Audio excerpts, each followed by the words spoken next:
The afternoon sun hung low in the sky, casting a blood-red glow over the arid expanse of the western desert. Dust swirled in lazy eddies around Jonas Creed's boots as he hammered the last nail into the sagging roof of the livestock barn.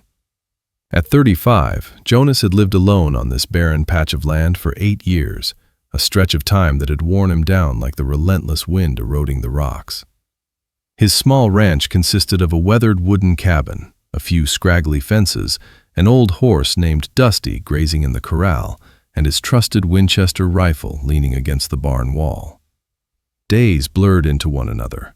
Rise with the dawn, tend to the chores, watch the sun set, and repeat. He had long stopped expecting anything to change. The isolation suited him, a quiet armor against the memories of a wife lost to fever and a life that had once held promise. As he wiped the sweat from his brow with a calloused hand, a faint sound cut through the silence. The distant thud of hooves on the parched earth. Jonas paused, his deep-set eyes narrowing toward the horizon. A lone rider approached along the dusty red trail that snaked from the direction of Dusty Hollow, the nearest town, miles away. But as the figure drew closer, he realized it wasn't a rider at all, just a woman on foot, leading no horse. Her steps labored under the merciless heat. She stopped at the edge of the property, her form silhouetted against the fading light. Jonas set down his hammer and walked toward the cabin door, his boots crunching on the dry gravel. Before he could reach it, a soft knock echoed, hesitant but deliberate. He opened the door, the hinges creaking like an old man's sigh. Standing there was Mira Hensley, her clothes tattered and caked with dust from the trail. Her feet were wrapped in ragged strips of cloth, makeshift bandages for the blisters earned from walking without shoes. In one hand, she clutched a worn canvas bag, frayed at the edges, and in the other, a crumpled envelope. Her skin was sun-bronzed from days under the open sky, her dark eyes sharp and unyielding despite the exhaustion etched into her features. She was slender, but held herself with a straight-backed resolve, her brown hair tangled and windswept. "Are you Jonas Creed?" she asked, her voice hoarse from thirst, carrying the faint accent of someone from back east. Jonas studied her for a moment, his expression unchanging. He wasn't one for strangers, especially not in a land where trust could get a man killed. But there was something in her gaze, no pleading, no desperation, just raw honesty mixed with fatigue. The wind picked up then, whipping through the open door and tugging at her torn sleeve, revealing a fresh scrape on her arm. The sun beat down relentlessly, turning the air into a furnace that seemed to sap the life from everything it touched. She shifted her weight, the envelope crinkling in her grip. "I'm from the post station in Dusty Hollow. I have nowhere else to go." Jonas glanced at the trail behind her, empty and unforgiving, stretching into the haze. He could see the toll the desert had taken, the chapped lips, the sunburned cheeks, the way her hands trembled slightly as she held her belongings. A part of him wanted to close the door, to retreat back into his solitary routine. He had built walls around himself for a reason, after all. But as another gust of wind howled past, carrying the scent of dry sage and distant rain that never came, something stirred in him. A flicker of recognition, perhaps, for the kind of hardship that mirrored his own unspoken pains. He stepped aside, opening the door wider. The interior of the cabin was dim, lit only by the fading daylight filtering through a grimy window. "Come in," he said, his voice low and gravelly. "There's coffee and shade."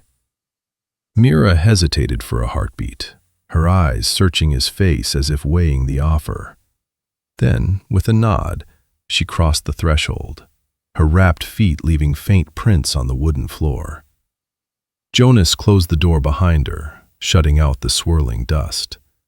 The cabin felt smaller now, the air thicker with the presence of another soul. He moved to the stove, pouring water into a battered tin pot, his movements deliberate and unhurried. Mira stood near the table, her bag clutched tightly, as if ready to bolt at any moment. The pot began to heat, steam rising slowly in the still air. Jonas didn't ask questions. Not yet. In this harsh land, people carried their stories like burdens, and he knew better than to pry. But as he glanced at her again, seeing the way she held herself despite everything, he couldn't shake the sense that this unexpected visitor might just unravel the quiet threads of his isolated life. Inside the dim cabin, Jonas Creed busied himself at the stove, the tin pot rattling as he set it over the flame. The air was thick with the scent of aged wood and faint smoke from the dying embers in the hearth. Mira Hensley stood awkwardly near the rough-hewn table, her canvas bag still clutched in her hands like a shield. She glanced around the sparse room, a single bed pushed against one wall, a few shelves holding tins of beans and coffee, and a lantern hanging from a nail, its wick unlit. The place spoke of solitude, every corner worn smooth by years of one man's quiet existence. "Sit," Jonas said, his voice steady but not commanding, as he pulled out a stool from under the table. Mira hesitated, then lowered herself onto it, wincing slightly as her blistered feet touched the floor. He poured the steaming coffee into a chipped mug and slid it toward her, along with a bowl of cold stew left from his midday meal. She wrapped her trembling hands around the mug, the warmth seeping into her palms like a forgotten comfort. They sat in silence for a few minutes, the only sounds the crackle of the fire and the distant howl of the wind outside. Mira took a sip, the bitter liquid burning her throat but reviving her spirits. Jonas leaned against the counter, arms crossed, watching her without staring. He wasn't one to pry, but he could see the story written in her posture. The straight back hiding exhaustion, the steady gaze masking uncertainty. After another sip, Mira set the mug down, her voice gaining a bit of strength. "I was a teacher back in Missouri," she began, her words measured, as if testing the waters. "Taught reading and arithmetic to kids in a one-room schoolhouse. It wasn't much, but it was steady." She paused, her fingers tracing the rim of the mug. "Then my father passed, left behind a pile of debts from bad investments, land that turned sour, loans he couldn't repay. I sold everything we had, the house, the furniture, even my mother's old jewelry. It wasn't enough to clear it all, but it got me out." Jonas nodded faintly, stirring the stew in the bowl before pushing it closer to her. She picked up the spoon, eating slowly, the simple meal tasting like a feast after days on the trail. "I heard about work out west," she continued between bites. "Delivering mail for the post stations. Paid decent, and it meant moving on. So I took it. Rode from town to town, carrying letters and parcels. But last week, my horse went down. Heat got to him, or maybe the water was bad. Collapsed right in the middle of nowhere. I walked the rest of the way, but I don't have anything left. No mount, no job now that I'm stranded." The sun had dipped lower outside, casting long shadows through the window, turning the cabin's interior into a mosaic of gold and gray. Mira's story hung in the air, plain and unadorned, without a trace of self-pity. The desert heat still lingered, pressing against the walls like an uninvited guest, but inside, the coffee's steam offered a small respite. Jonas listened without interrupting, his expression unchanging. He had heard tales like hers before, folks chasing dreams in this unforgiving land, only to be broken by it. But there was something different about Mira. No tears, no pleas for sympathy.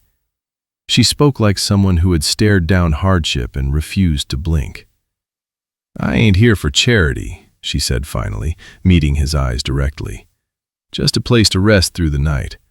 I'll head out when the sun's not so brutal tomorrow." The wind rattled the shutters, sending a fine sift of dust through the cracks. Jonas straightened, pouring himself a mug of coffee to give his hands something to do.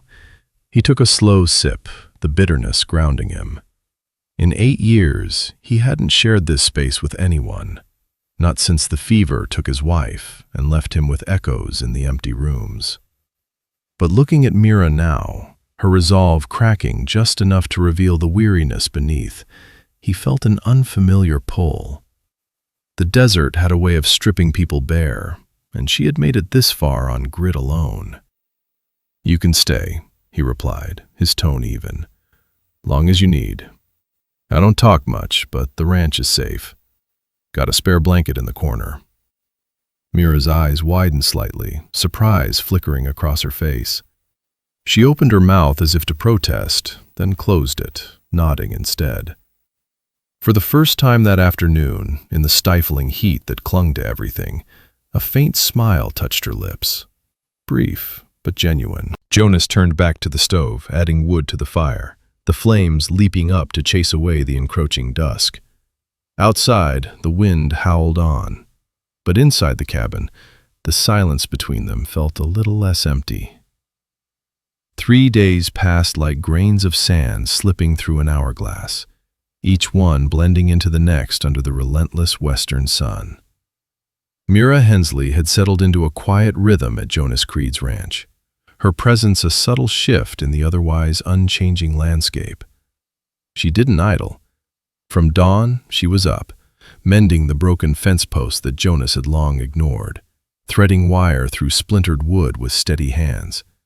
By midday, she turned to the storage shed, patching torn feed sacks with needle and thread scavenged from an old trunk.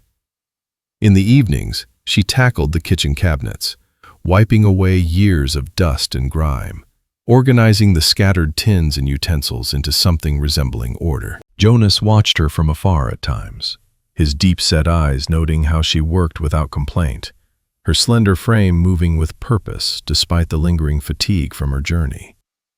The ranch itself seemed to respond to her efforts. The fences stood straighter, the yard less cluttered, the air inside the cabin carrying a faint cleanliness that hadn't been there before. Jonas continued his own chores, tending to Dusty in the corral, hauling water from the shallow well, chopping firewood for the stove. They existed in parallel, exchanging few words beyond necessities like, "Pass the hammer," or "Supper's ready." Mira respected his silence, never probing into the faded photograph on the mantel or the empty chair at the table that hinted at a loss he carried like a shadow. Jonas, in turn, gave her space, sensing that her story, like his, was one best left unspoken until ready. It was on the third evening, as the sun dipped below the horizon in a blaze of orange and purple, that the fragile equilibrium cracked. Mira was setting the table for a simple meal of beans and cornbread when her hand slipped. The wooden cup, an old hand-carved relic from Jonas's mother, its edges smoothed by decades of use, tumbled to the floor with a dull thud. It didn't shatter, but a chip broke off the rim, skittering across the planks. Mira froze, her face paling as she bent quickly to retrieve it, her fingers trembling slightly. "I'm sorry," she stammered, holding the cup up as if inspecting the damage could undo it. "I didn't mean to. It's just, my hands are still sore from the walk." She knelt to pick up the chip, her movements hasty, as if expecting reproach. Jonas, who had been stoking the fire in the hearth, turned slowly. The flames cast flickering shadows across his weathered face, highlighting the lines etched by years of sun and solitude. He crossed the room in a few strides, taking the cup from her gently, his calloused fingers brushing hers for a brief moment. He examined it, running a thumb over the chipped edge, but his expression remained calm, untroubled. "It's just wood," he said, his voice low and even. "You still got your hands. That's what matters."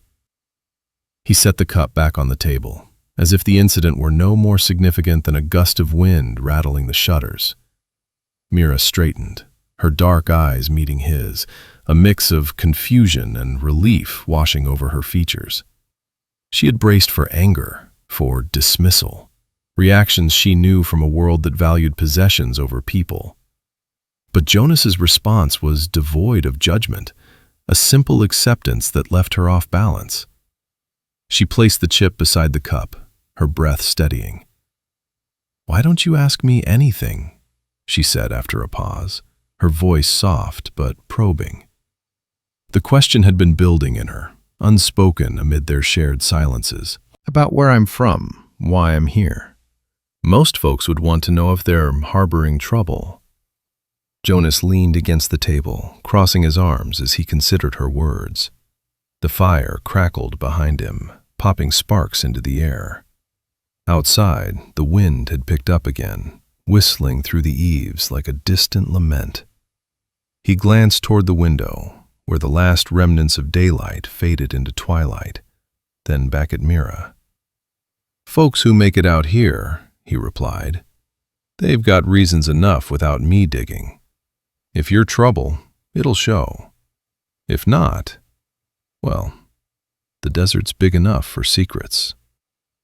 His words hung between them, simple yet profound, revealing a man who had learned patience from loss.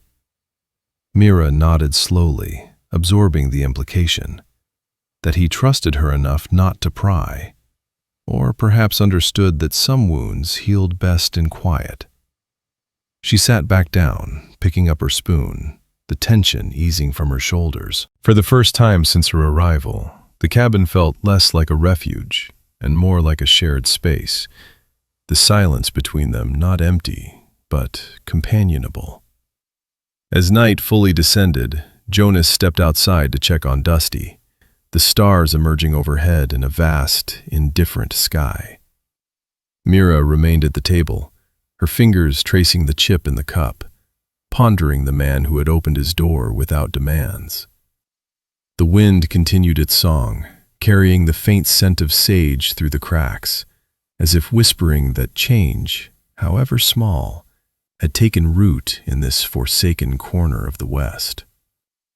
Jonas Creed rode back from the far pasture, herding the small cluster of cattle toward the corral under the midday sun. The heat shimmered off the ground in waves, distorting the horizon like a mirage. Dusty, his old horse, plodded steadily, kicking up puffs of red earth with each step. Mira Hensley had stayed behind at the cabin that morning, tending to the garden patch she had started reclaiming from the weeds. Jonas wiped sweat from his brow, his thoughts drifting to the subtle changes her presence had brought. The fences mended, the meals shared, the silence less oppressive. As he neared the ranch, he spotted a rider approaching from the direction of Dusty Hollow. It was Agnes Whitaker, the widow who ran the general store in town. She was a stout woman in her 50s, her gray hair pinned under a wide-brimmed hat, her dress practical, but worn from years of hard-scrabble living. Agnes reined in her horse near the cabin, her eyes scanning the property with a practiced scrutiny. Jonas dismounted and tied Dusty to the post, walking over as she swung down from the saddle. "Afternoon, Agnes," he greeted, tipping his hat slightly. The wind carried the faint scent of sage from the hills, but there was a tension in the air that hadn't been there moments before. She nodded curtly, her gaze flicking toward the well where Mira was hauling up a bucket of water. Mira paused, wiping her hands on her apron, her dark eyes meeting Agnes's for a brief moment before she resumed her task. Agnes turned back to Jonas, her lips pursing in disapproval. "Jonas, you're a peculiar one," she said, her voice laced with the town's gossiping tone. "Taking in a drifter like that? Folks in Dusty Hollow are starting to talk, wondering what kind of woman wanders out here alone. No kin, no purpose. You know how it is. Tongues wag, and before long, it'll reflect on you." Jonas felt a flicker of irritation, but his face remained impassive. He glanced at Mira, who had set the bucket down and was standing nearby, close enough to hear every word. Her posture stiffened, but she didn't interrupt, her expression a mask of quiet resolve. Agnes continued, oblivious or uncaring. "You're a good man, Jonas, but this land's hard enough without inviting trouble. What do you even know about her? Could be running from something." or someone. The words hung heavy, the wind whispering through the sparse grass as if echoing the judgment. Jonas crossed his arms, his jaw tightening. He had never cared much for the town's opinions. They were miles away, and his life was his own. But seeing Mira's face now, the subtle hurt in her eyes, the way her hands clenched at her sides, stirred something protective in him. "Agnes," he said evenly, "appreciate the concern, but my ranch, my choices." He nodded toward the trail. "Safe ride back." The widow huffed, mounting her horse with a shake of her head. "Suit yourself. Just don't say I didn't warn you." She spurred her mount and rode off, leaving a trail of dust that lingered in the still air. As the sound of hooves faded, Jonas turned to Mira. She avoided his gaze, busying herself with the bucket, but he could see the resolve cracking in her posture. The sun beat down mercilessly, amplifying the weight of the moment. That evening, as dusk settled and the cabin's lantern cast a warm glow over the table, Mira began gathering her few belongings into her canvas bag. The room felt smaller, the silence thicker than usual.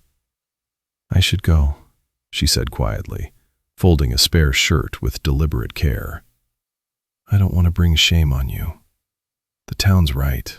I'm just a stranger, and staying here, it'll only make things harder for you." Jonas stood by the door, his hands balling into fists at his sides.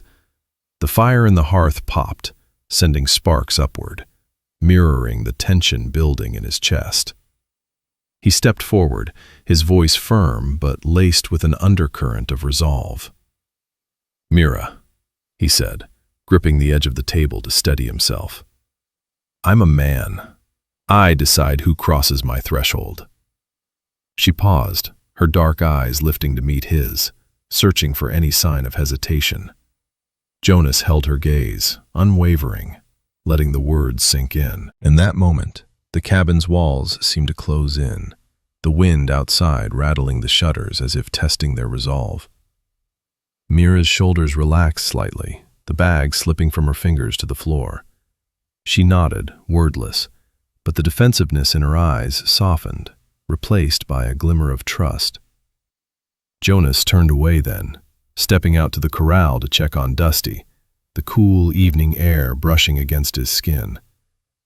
The stars were emerging overhead, indifferent witnesses to the small victory unfolding below. Mira remained inside, unpacking her bag slowly, the cabin's warmth enveloping her like an unspoken promise. A week slipped by in the quiet cadence of ranch life, the days marked by the steady rise and fall of the sun over the arid plains. Mira Hensley had woven herself into the fabric of the place, her hands finding purpose in the soil as she expanded the small garden, planting hardy seeds that might defy the desert's grasp. Jonas Creed watched her sometimes from the corral, noting how the sun had deepened the bronze of her skin, how her movements had grown more assured. The town's whispers, carried by Agnes Whitaker's visit, lingered like dust in the air. But they hadn't driven Mira away. Instead, they seemed to solidify something unspoken between them, a shared defiance against the world's judgments. One afternoon, Jonas rode into Dusty Hollow, his errands mundane, picking up nails for the fence, a sack of flour for the pantry. But tucked in his saddlebag was a small canvas pouch, its contents weighing heavier on his mind than any supply. As he returned, the sun was sinking low, painting the sky in strokes of crimson and gold. The wind had softened to a gentle breeze, carrying the faint scent of blooming sage from the hills. The cabin came into view, its wooden walls bathed in the warm light, smoke curling lazily from the chimney where Mira had kindled the hearth. He dismounted, tying Dusty to the post, and entered the cabin with the pouch in hand. Mira was at the stove, stirring a pot of stew, her hair tied back with a strip of cloth, her apron dusted with flour. She turned at the sound of his boots on the floor, her dark eyes lighting with quiet curiosity. Jonas set the pouch on the table and opened it, revealing a small wooden box, its surface polished smooth from age. He lifted the lid, the hinges creaking softly. Inside lay a simple silver ring, roughly forged but sturdy, and beside it a small knife with a bone handle, symbols he had chosen carefully from the town's blacksmith. The ring spoke of commitment in a land where vows were often whispered to the wind, the knife of protection, a promise to stand guard against whatever storms might come. Jonas cleared his throat, his voice steady but carrying a rare vulnerability. "I ain't got much to offer. No grand estate, no church bells, no crowd to cheer. But I've got this ranch, a heart that's grateful for the company, and an empty spot, right here beside me." He gestured vaguely to the space around him, his eyes meeting hers. "If you want to stay." Mira's hands stilled on the spoon, her breath catching. She stepped closer, gazing at the items in the box, her fingers hovering over the ring. For the first time since her arrival, tears welled in her eyes, not from weakness or despair, but from the profound recognition that someone saw her worth, not in finery or fragility, but in the strength she carried through every trial. The tears traced silent paths down her cheeks, catching the lantern's glow like fleeting stars. She reached out, touching the ring lightly, then looked up at Jonas, her voice soft but resolute. "I'll stay," she said, "not because I need to, but because I choose you." They stood there, facing each other across the table. No need for elaborate promises or ceremonies. The fire in the hearth danced, casting flickering shadows on the walls, warming the room that had once felt so hollow. Outside, the wind had ceased its restless sigh, as if the desert itself paused to acknowledge the moment. The cabin, once a mere shelter against the elements, had transformed into a true home, not through words or wealth, but through the quiet choice of two souls finding solace in each other.